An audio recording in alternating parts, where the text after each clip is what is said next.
James, your last start of the year, what's your mindset? Is you want to go out on a strong note?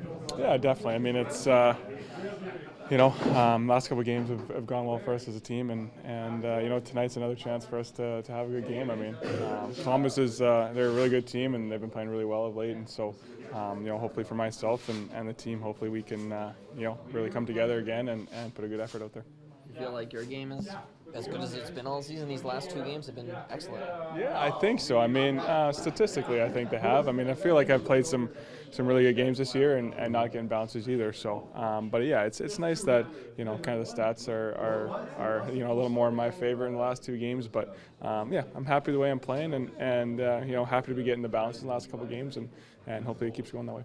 Is it positionally where you feel comfortable? At least you've looked that way the last three games in terms of squaring up to the puck and really positioning those rebounds well, if any.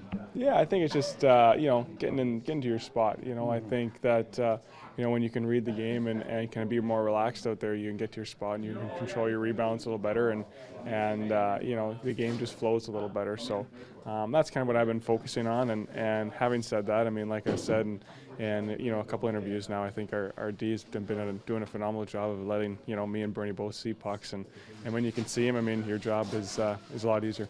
James, the offseason is expected to bring a lot of changes here. You've been in this organization for a while, shared the ice with a lot of these players. Is there any emotions involved knowing that this could be like the last time you're on the ice with a lot of these guys or some of these guys?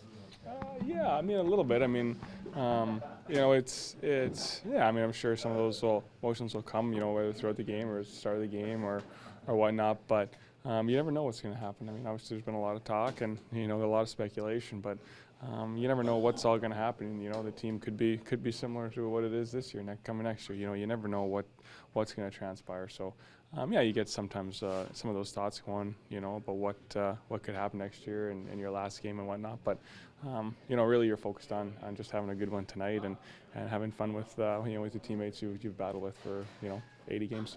You mentioned a couple of days ago about how you've had the numbers are skewed for you this year, right? You've had I looked at it, I did some research, but I followed up on that point. So there's 6 games you've allowed 5 or more, and then the other games are .930 save percentage, have been great. Can you put your finger out? Is that just like a fluke? You've been also some of your starts have been the second of a back-to-back. Is it just the life of a backup sometimes that those starts get mixed in?